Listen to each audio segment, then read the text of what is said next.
যদি আমি আকাশের তারা হয়ে যাই, তুই কি তখন দেখবি আমার দিকে? যদি আমি সূর্যাস্তের মতো ধীরে ধীরে ডুবে যাই, তুই কি তাকিয়ে থাকবি আমার দিকে? যদি আমি সমুদ্রের ঢেউয়ের মতো বারে বারে আছড়ে পড়ি, তবে কি তখন কাছে আসবি আর এসে আমাকে স্পর্শ করবি?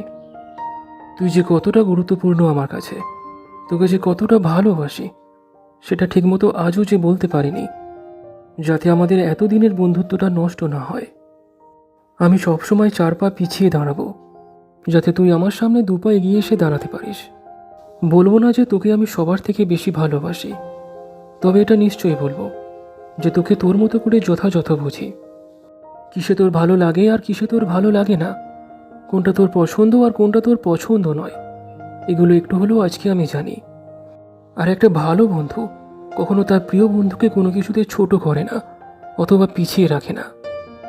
ভাগ্যটাকে হয়তো বদলাতে পারবো না, তাই তুই আজকে অন্যজনের কাছে চলে যাচ্ছিস, তবে তোকে যে ভালোবাসি এটা আমার নিজের, একদম নিজের।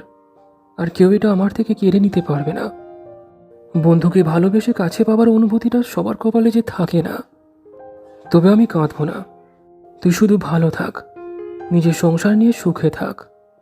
আমি আছি, যেমন বন্ধু তেমনই আছি।